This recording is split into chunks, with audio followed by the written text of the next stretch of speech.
So good morning, everyone, and thanks for taking the time out.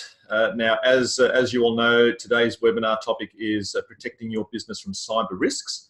And we have two guest presenters this morning. We have Lee from Tresami Computer Engineering, who's going to talk more about the IT side of things. And we have Dana from Action Insurance Brokers, who will be sharing with us some developments, I suppose, in the insurance space. It's a lot easier now to protect yourself and protect your business from cyber risks and cyber threats. So really looking forward to hearing about that as well. So you should all be able to see the presentation up on screen. So I always like to welcome everyone. I know everyone's busy, so I really appreciate you taking the time out to attend this. And just a very quick introduction, quite a few of you already know me. There's a few people on the call who don't. I've just recently rebranded my business to Chan & Naylor Business Coaching. Chan & Naylor is a national accounting and advisory group, so I've joined them as the Director of Business Coaching and really looking at expanding that over the next year or so. So I don't want to spend too much time on what I do. Let's get into the presentation. So the quick outline of the session, we're going to have a training session where both Lee and Dana will present for about 10 minutes each, and we'll have a bit of time for Q&A. But this session is really part of a broader fortnightly webinar that we run with our clients. And what we generally do is we invite everyone along for the education part of it, and then we'll ask you to hop off if that's okay. So that we can continue the session with our clients. So in that session, we'll talk in more detail about how they can implement some of these learnings into their business. We also review their last fortnight, help them get focused on the next fortnight, and just help them along with their projects and business improvement strategies that they're putting in place. Okay. So at around about 10 o'clock, we should finish the education part of the program at the webinar, and then we'll move over to our client session. So I'd like to hand over to Lee first. Lee's one of our clients actually, and he's helped a lot of our clients and other businesses that we know with their IT needs. He has a team based in Penrith, but they have clients all over Sydney and also beyond. Lee, do you want to just quickly introduce yourself and then we can get into the presentation? Yeah, thanks, Anil. Yeah, so my name's Lee from Tresami Computer Engineering. As Anil said, based out in Western Sydney. We're classed as an MSP, managed service provider, so do anything from help for small and medium business in terms of support, supply, installation, cloud services, hardware, any of the above, so that sort of thing. So, and obviously, this topic is very valuable these days. This is where a lot of our work comes from customers getting either, sadly these days getting attacked by things or getting hit with things because it's just, the internet's the Wild West out there sort of thing. There's always something trying to attack you, get your information and things like that. Great. Excellent, Lee. So I'm running the presentation, so just let me know when you, if you need me to flick over to the next screen, Lee. Okay. Yeah, well, just pretty quickly, as I say, I've sort of just made some points. So whenever, flick. Yeah, we want to start. Let's get into it. So go to the next screen. So just obviously we'll start with the basic risks. Most people know and understand these. Viruses and malware. Viruses are something that's going to attack your system and could once onto your system and bring your whole network down. Malware, which is short for malicious software, is a type of software designed to cause harm to the device. One that people would know is in 2017, so a couple of years ago, there was the big malware WannaCry virus that went throughout the UK hospital system and literally crippled them for a couple of days. So it shows how these sorts of things can really, even big businesses are very vulnerable to them. You can have best efforts to sort of keep them out, but once they're in your system, they can tear through everything. So, as I say, that's a big one. I'll go through sort of how to prevent some of this stuff coming up in a minute. This is probably the big one these days, scam and phishing emails. Scam and phishing emails is a common practice where hackers will send you out an email asking you to log into an account, give out usernames and passwords, banking information, financial information, These things look really genuine to the user, look like a proper email, your file's attached, click on here to get it, and all that sort of stuff. What they're actually trying to do is get you to fill in whatever information, grab that information off you and take it. So just a real quick example of this that just happened to a sort of a customer that we did the odd job for a week or two ago. It was a real estate agent who fell victim to this and ended up paying a $40,000 house deposit into a wrong bank account. After we sort of investigated for what we could tell happened, he received an email asking him to log into his account, which all looked genuine. He did that, logged into it. At that point, he'd handed over his details to the bad guys. They've then logged into his account. They've created rules that, were capturing any email that had the words bank account details, financial information, all this sort of stuff. Intercepted that when somebody sent through their bank account details, paid a house deposit, and changed the details into their account. Thus, they got the money paid. The customer never did. And it sort of then becomes an argument between him and the bank. Now, the banks, my understanding these days, look at this as user error. It's not like credit card fraud and things like this. So getting this money back is, near impossible. So it's a really simple thing that can happen, but, costed them a lot of time and money. And Lee, that sounds exactly like that, the example that I shared when I was just communicating this about this webinar with that client of ours that Lee, was hit with 80 grand, 2 lots of $40,000 invoices. So it sounds like exactly the same type of thing.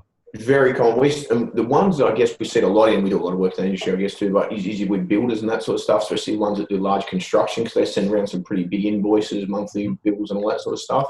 And sometimes some of these guys don't have the best system, so it might not also be, your system can be the greatest, but if the person that's sending it to you has got a bad system and they've been hacked, thus they're sending you an invoice, changing your details, it's very, very common. This is the one that everyone's being hit with at the moment. It's something to be really careful about.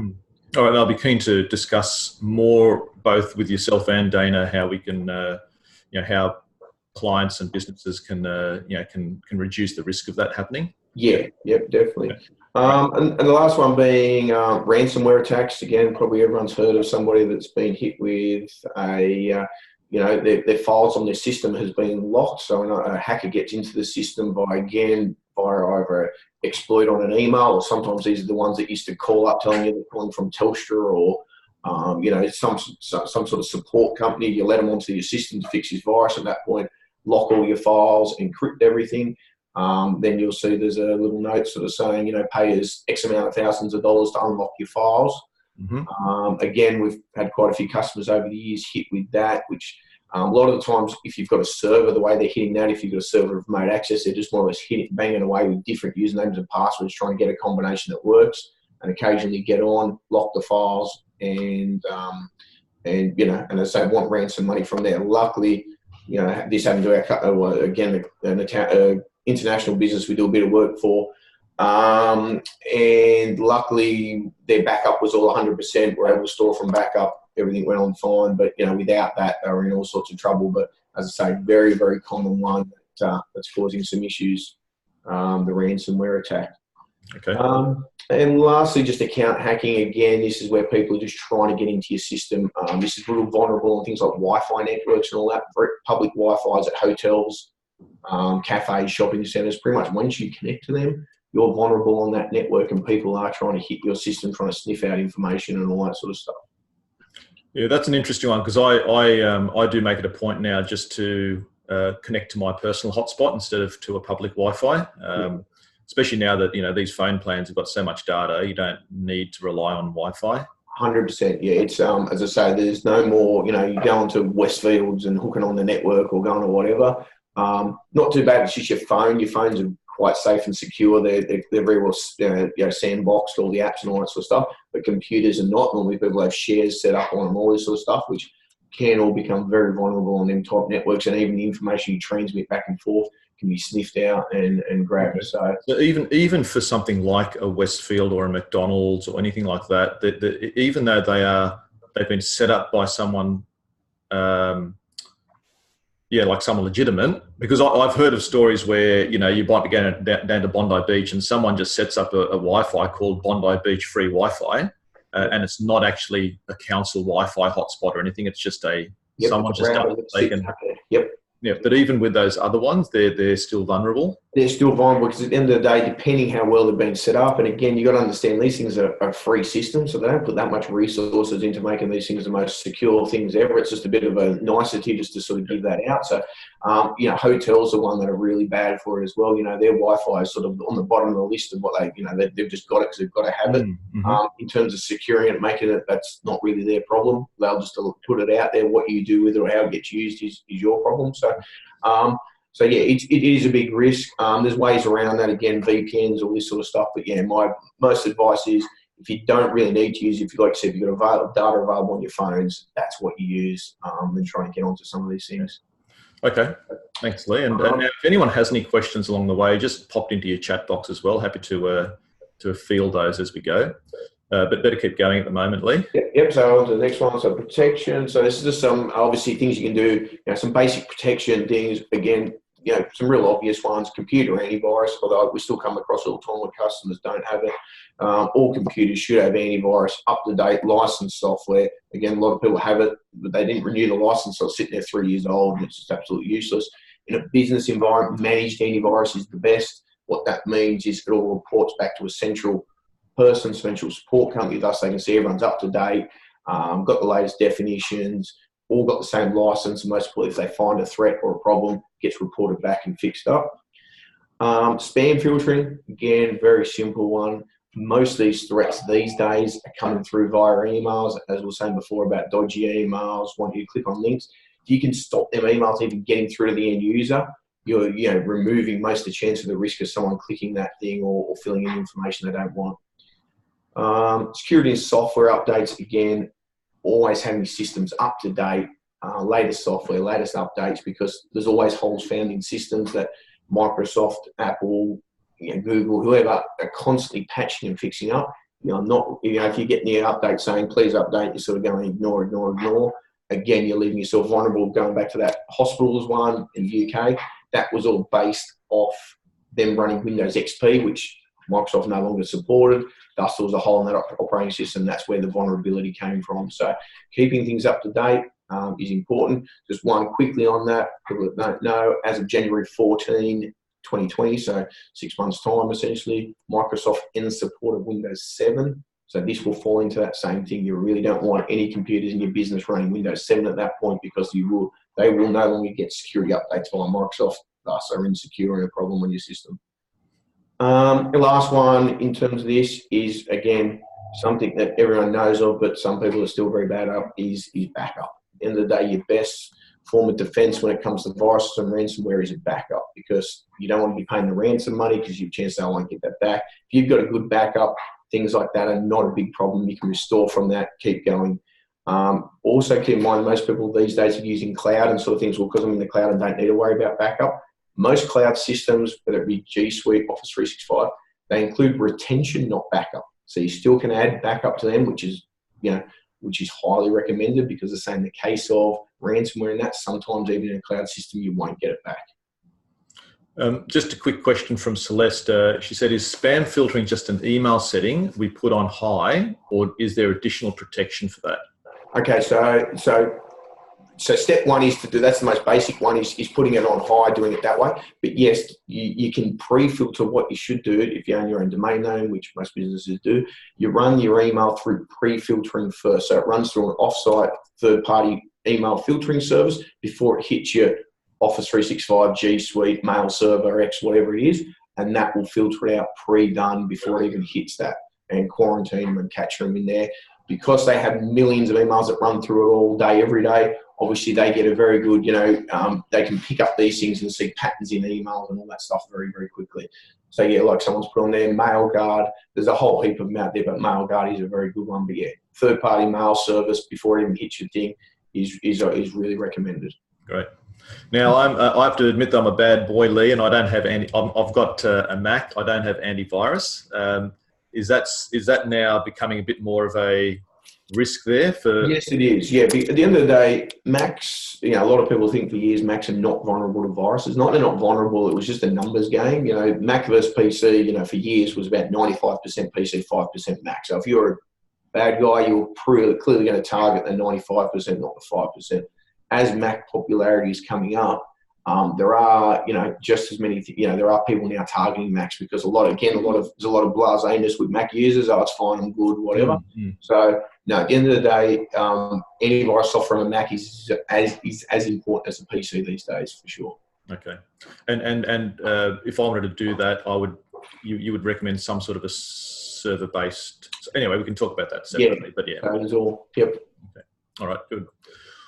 All right. So that was just the quick bit on the protections and preventions. These are some of the things. At the end of the day, to prevent this, even hopefully getting this. Okay, using things like two factors. So again, going back to the scenario of username and password. At the end of the day, all you've got blocking your access. So if you run a cloud-based system, the only thing keeping the bad guy out is username and password. If somehow that username and password gets leaked, hacked, broken, they're into your account, into your email, into your server files, all that sort of stuff. Two-factor authentication is the add-on to that, which means other than your username and password, there is another form of authentication, which might be an app on your phone that brings up a 6-digit thing, or just an app. You've got to hit allow or OK and all that sort of stuff. You can get it to text or text you and all these sorts of things. So what it means is, other than the username and password, there is another layer of protection which helps lock them out. All services these days support it. A lot of like cloud-based MYBs and all this sort of stuff are forcing it these days. But at the end of the day, you can turn it on your Gmail accounts, your Office accounts, any sort of online accounts. Some of them aren't on by default, but can all be turned on. Yeah. I know I use that for Xero, for example, and I use Google Authenticator, and you can actually set it so that it just remembers you for 30 days, so you don't have to enter it every time. It's not as bad as people think. People think, oh, geez, I've got to do it every time. No, it knows, once you've sort of most times authenticated a device, it knows, okay, that device, it will ask you for your password again, but normally doesn't ask for the second authentication. So when you go to an unusual device, or your device is in an unusual place, you go to a laptop, it will then sometimes prompt for it. But most of the times it's the initial setup. So when you set up the details in your phone and all that sort of stuff, it's the once off. It's not intrusive, but it's really worth it. Yeah, great. And the others quickly? Yeah, limited employee access. It's as simple as, at the end of the day, don't give, if you've got file shares, security, even if it's stuff that people are fine to access, keep it limited. The more that you limit the access, the more you can limit the risk if something goes wrong. It's that simple. So, always should be setting up folder rights, and you should be reviewing these regularly and changing the rights as required and giving people only what they need. On the last one, very quick, unique passwords for all accounts. Again, people are very bad. These people like to use the same password on their Gmail, on their banking, on their MYB, on their XYZ. This is, worst case practice. Just a couple of scenarios. The Marriott Hotel Group had 500 million guest records last year stolen, and Yahoo in 2017 had 3 billion accounts stolen. So if you were to use that same password on either your Yahoo or your Marriott or any of the other ones that have been hacked, you've just lost, your details have just been given out. So if you'd used a unique one, it's not the end of the world. They've only got access to your Yahoo in that case, but they can't get access to the other ones. So at the end of the day, using unique for everything sounds hard, but there's a lot of apps that help with this called LastPass, 1Password, all these sorts of things and ways of doing it. Not necessarily writing in the back of a notebook like people do or a spreadsheet, but using these third-party apps, they'll generate your unique passwords, and that's the best way of doing it for all your business accounts. Okay. All right. I must admit that I'm a bad boy there too, Lee, but anyway, we'll move on. Most are, and most sadly use either the kids' names, the pets' names, or something. It's not hard to crack people's passwords. So that's why they call it social engineering. That's how they do that. They're finding it out by just looking up stuff of your social and getting into your accounts. All right, and lastly... Very last step, okay, this is, in my opinion, this is the most important one, education. So it's education of users, understanding what is a threat. If users know what to look for and how to spot a scam, it's less chance they'll fall victim. So teaching users what to look for, what to click on, what not to click on, is most importantly, what to do. Again, understanding what to do if you receive a threat, explaining to your employees that, if you receive a dodgy email or receive a questionable something, this is what, this is the protocol, contact this support company, do this, do that. Because when people don't know what to do, they sort of, they're lost. They think, well, I might as well open it, see what happens because I've got to open it. So again, users should be instructed of what protocol to take. If you're unsure of the legitimacy of the email, most importantly, you should contact the person back via phone, not back via email, because chances are if there's somebody in the middle, you're going to reply to email and say, yes, is his bank account details correct? And they're going to say, of course it is, yes, please transfer the money straight away.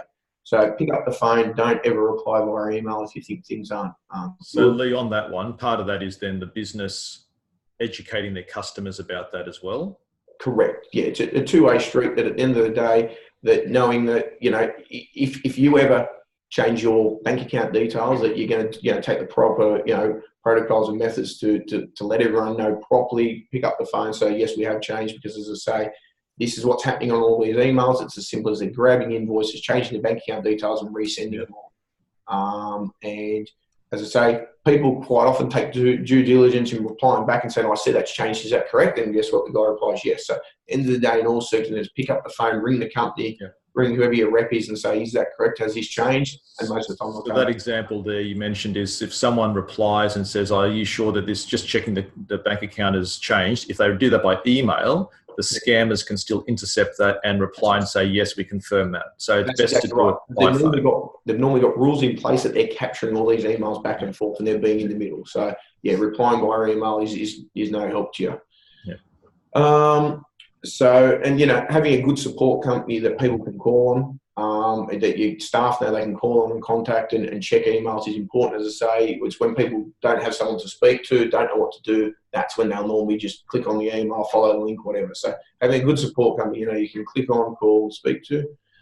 And then lastly, this is one that I think is going to get pushed very heavily. This might be something that's I think going to become some sort of legislation, or in terms of for legal reasons, is cybersecurity awareness training. Not many businesses do it these days, but I know I'm filling a lot of questionnaires for companies on cyber insurances and all that, asking if they're doing it. So at the end of the day, your business the users on your network are your business's weakest link. You can put all the hardware, software in place, but if they're going to click on the link, if they're going to pay the wrong people, so they are your first line of defense. So educating them, training them up on what to do, how to do it, is the most important. As I say, there are companies now that do full training plans and will actually issue fake emails and spoof emails to see who clicks on it, who doesn't. Then you get reports off that, then based off that, issue out more training and all that sort of stuff. So they're really well done, and as I say, I think it's going to become something that most businesses are going to start looking at very shortly. Great, and that might be a good segue over to Dana's presentation, because it sounds like that type of thing might. It'd be good to find out whether insurance companies, what they require as part of the them covering these sorts of threats. Yeah, that's right. So So anyway, that's sort of my bit of it done. So excellent. Thanks for that, Lee. That's very comprehensive and very useful. And if anyone obviously needs more information, I'll send around Lee's details. He's more than happy to have a chat about it. Yeah, no problems. Dana, you've been very patient in the background there, so let me just unmute you, or you can unmute yourself. Where are we? Unmute.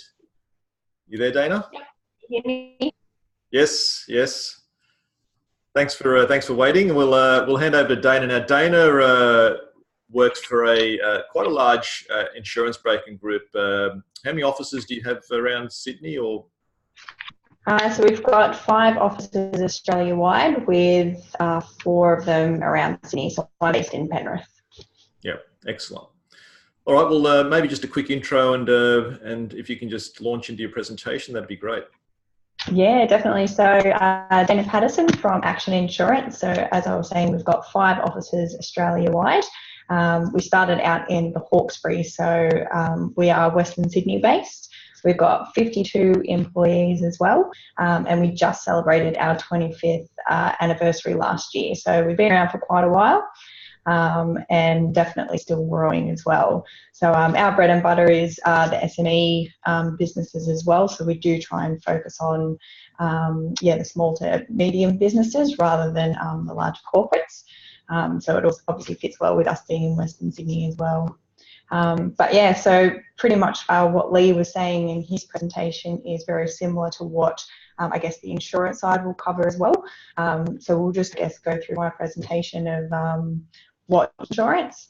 Obviously, the legal side of things, this presentation is also if you do need anything specific, speak to your broker or get in contact with me after, and I'm more than happy to go through it specific for your business. Great.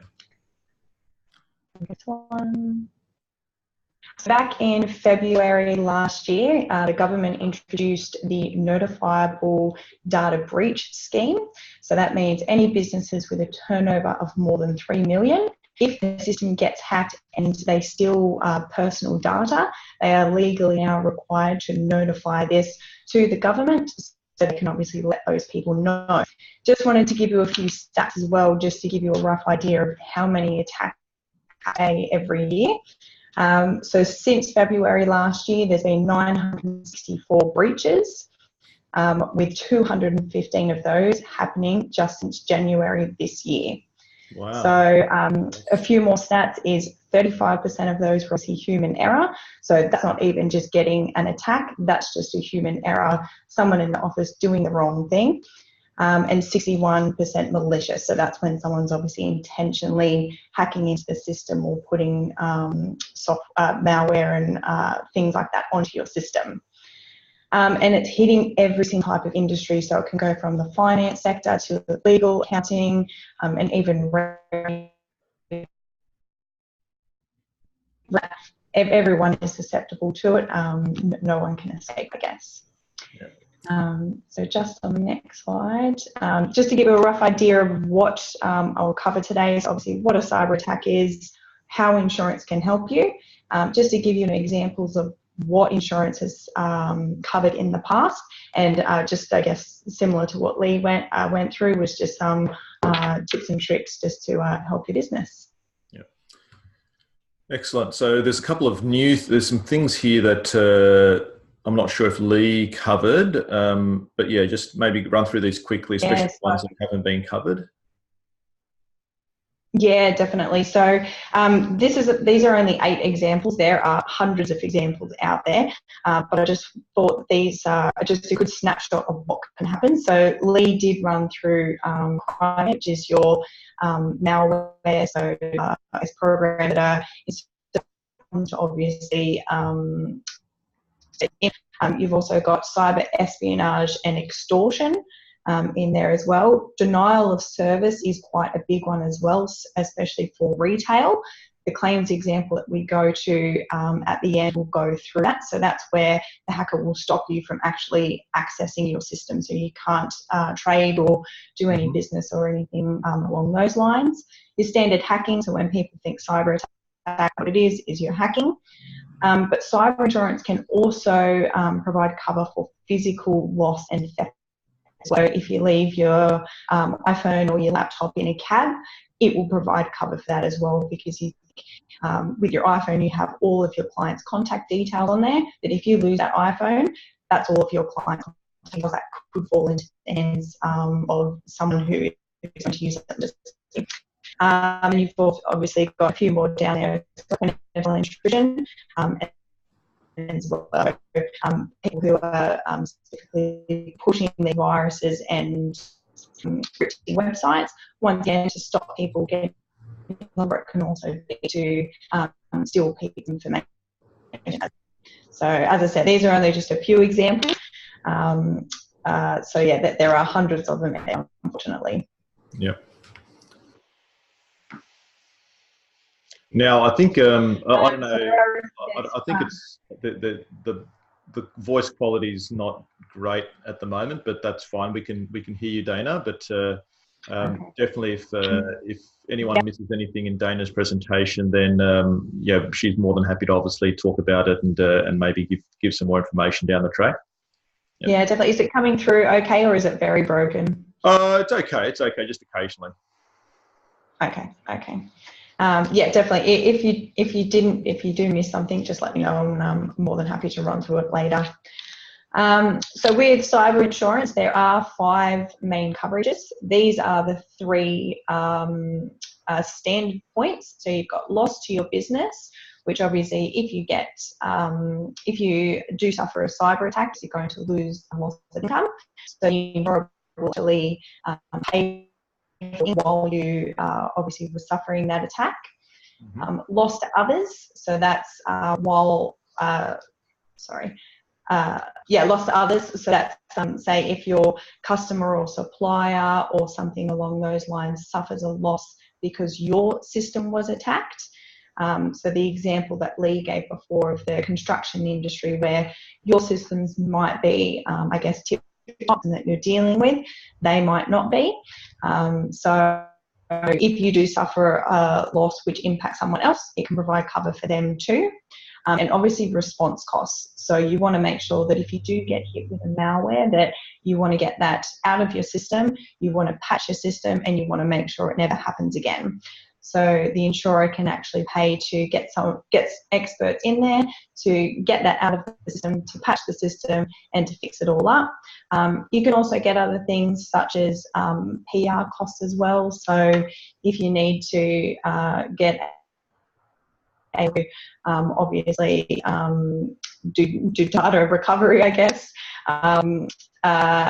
so that obviously they can get that out there to let the public know that you are onto it, that you are doing everything you can to make sure that your data is secure, and what you're doing going forward to prevent that data breach happening again. And obviously the notifiable data breach, you can get fines and penalties as well in the instance that you haven't protected your data. Insurance can also provide cover for that as well.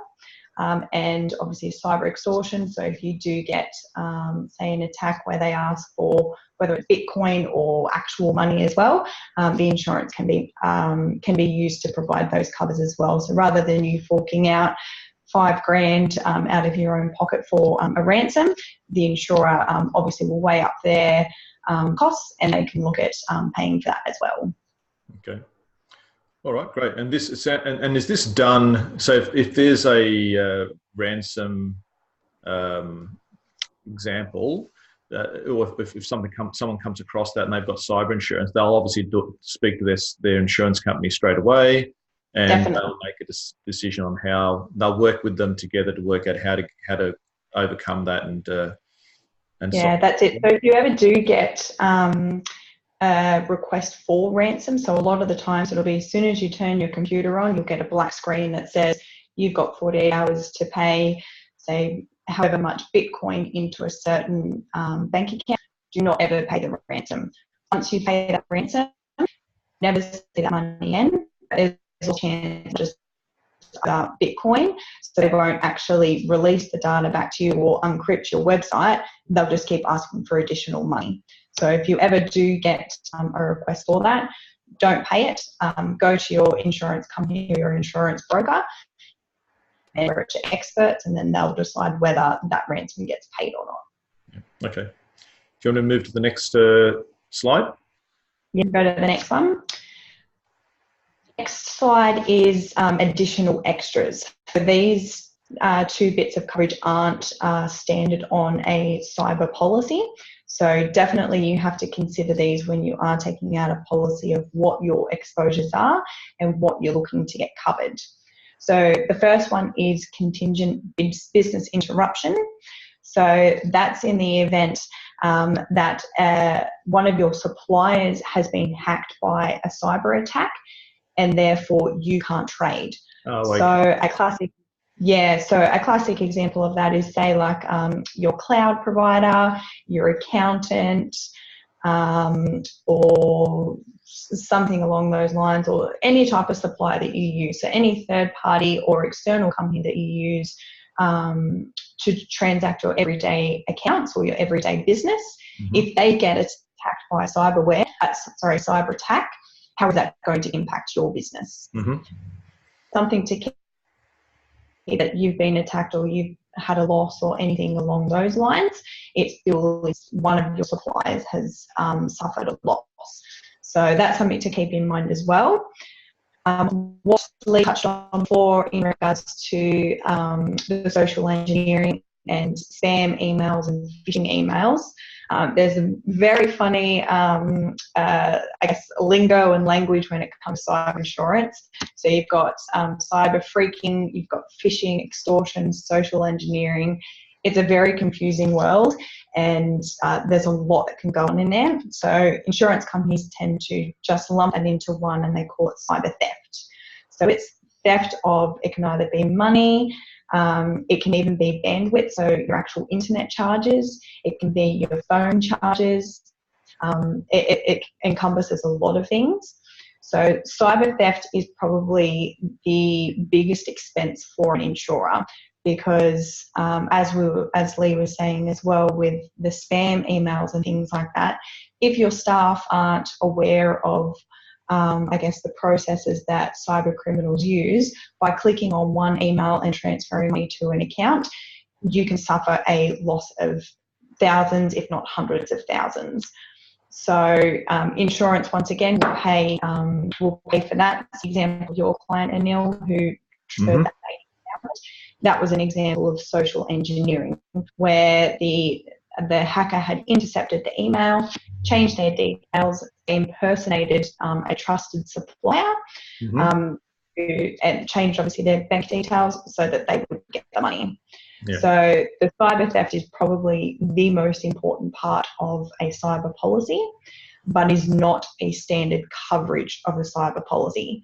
So definitely just keep that in mind, because it is an add-on or an additional or optional benefit. So when you are taking out a policy, definitely keep that in mind.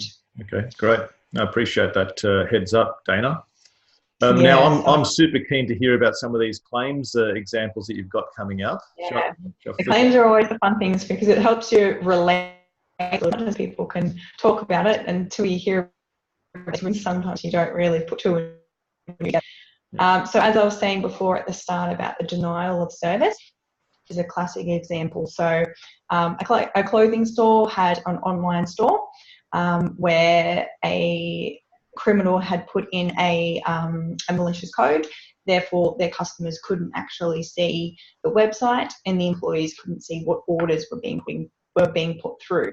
So therefore, they had costs because a malicious code had been put onto their website, and they weren't able to trade because no one could access their website, and the employees couldn't even transact the previous business that had been put through because they couldn't access it either.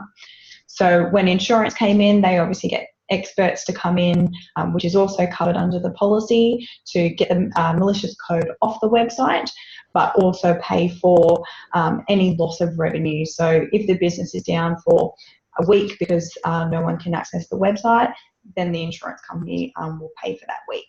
So in this specific example, that's exactly what happened. Excellent. And then the next one, so as I said, social engineering is the key to any cyber policy. So in this scenario where an accountant's employee did receive an email requesting payment of an invoice, that email had been intercepted. The cyber criminal changed the banking details and sent it through. The employee paid the money on good faith that they'll get a copy of the invoice rather than just an email saying, hey, you owe us $5,000. Can you please transfer us $5,000? They said, yep, because you're a trusted supplier, we'll transfer that. Can you just send me an email within 48 hours?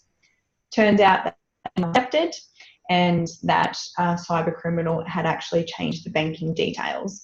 So they had transferred the money into the wrong account. So exactly what happened with your client, Anil. Yep.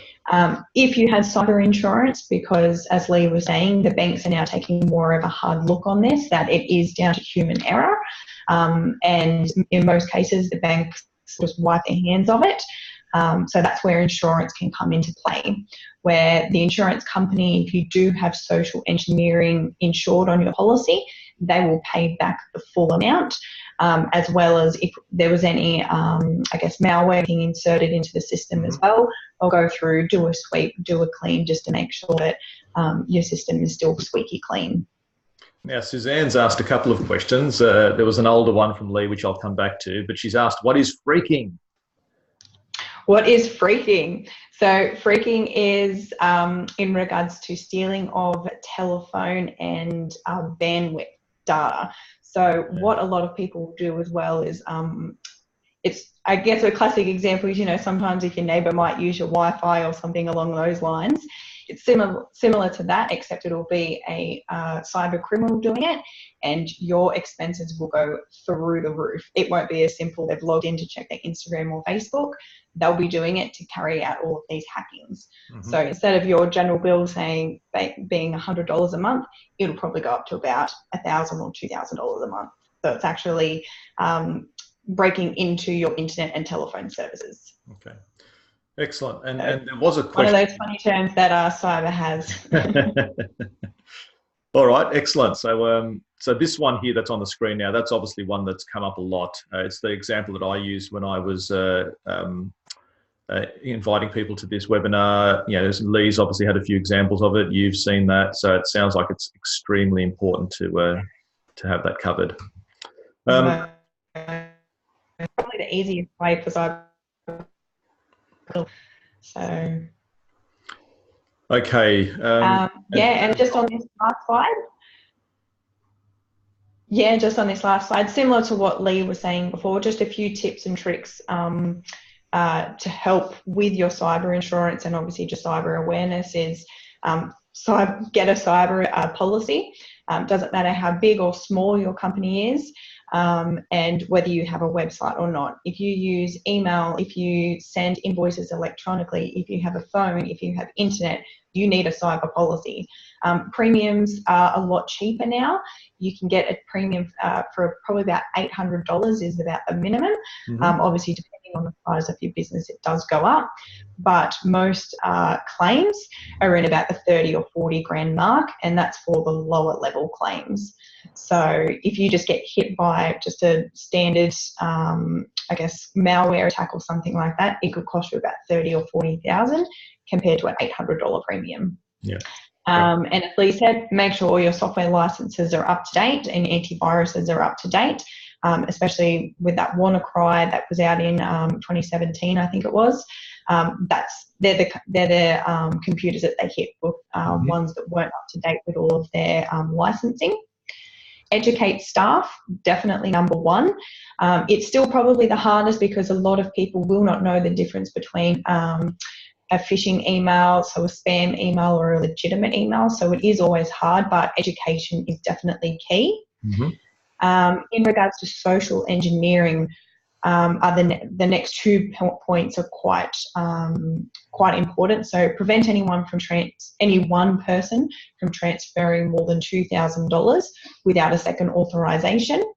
And same as what Lee said, just authenticate bank details. So never respond to an email asking for them to confirm the bank details.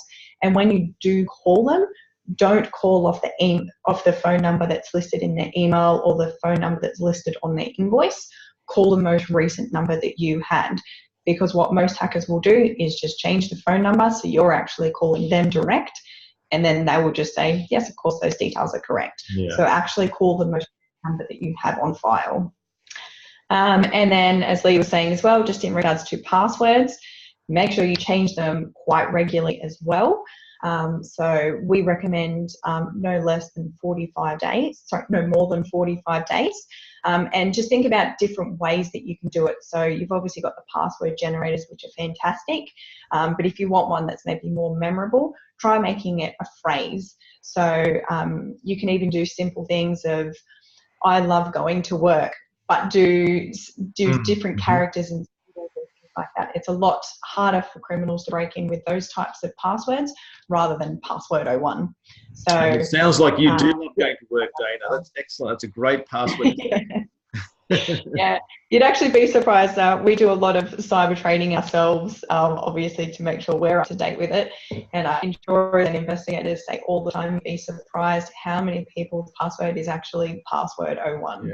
Yeah. So, yeah, so Rennie's made a comment. Well, so Rennie's made a comment here saying he feels that the premium price that you mentioned is expensive compared to professional indemnity insurance.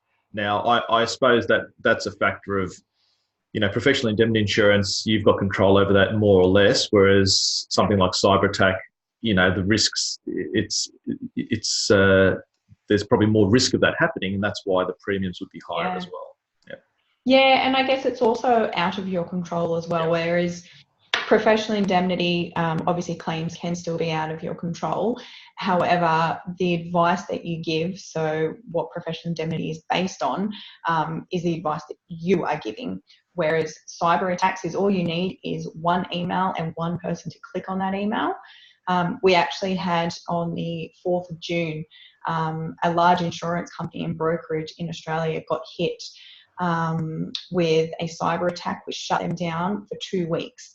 Now, being end of financial year and an insurance company, that was huge. The investigation just came out that it was actually just one person had clicked on one email and it shut. They had about 250 employees, shut them down for 2 weeks. Yeah. Now, Karen's come back and said $800 per annum is $15 per week. Definitely worth it. So there you go. Anyway, we're going to keep going, but I think that's everything from you, Dana. Everything from me. Yep. So I just want to open it up to questions in general, either from Lee or Dana. I know we've gone over time, so I really appreciate everyone staying on and. One of them, yes. One. Oh, so what was that? There's a few of us.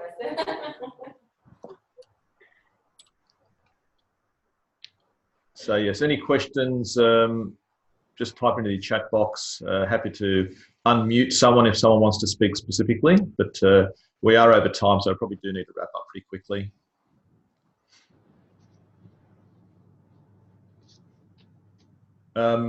Lee, Suzanne had one more question. How, if emailing invoices is risky, are there safer ways?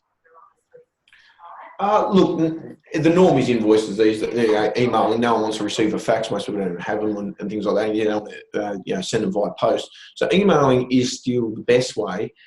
It's really just a case of making sure your email systems are as secure as possible. So using an old standard, what they used to call pop email accounts and things like that used to be given out via ISPs, you know, your Big Pond email and things like that, are the worst way of doing it. So at the end of the day, you want to be on a proper email cloud-based business system. Office 365, G Suite are your two big guys at that. And then it's just a case of taking all the other standard security measures. But what you've got to understand when it comes to email, you know, as we said, you can be as safe as you want at your end. It can be the other end that can be the problem. So either which way, no matter how secure your system is, you've still got to be wary of any changes because the other end can be intercepted, which is completely out of your control. Yeah. All right. What I might do is just probably need to wrap up and just say thanks everyone for attending. Now, for the clients that are on the call, if you want to hold on and if you do want to stay and talk more in a bit more detail with Lee and Dana, then they'll stay on and have a bit more of a chat about how we can implement some of these things into your business. But otherwise, thanks everyone for coming along, for attending. I have recorded this and I'll send out the recording to everyone as well. So feel free. I'll also send out Lee and Dana's details if you do want to have a chat to them or get some advice specific to your business. And I'm sure they'll be happy to have a chat to you about that. So thanks everyone. I might just ask everyone to just jump off, apart from our clients who do want to stay on and have a bit more of a chat. And I'll speak to you all very soon. Okay, thanks so much guys, and thanks for organising as well, Anil. Dana, if you want to stay on, there may be some clients that might want to discuss in a bit more detail. Yeah, definitely.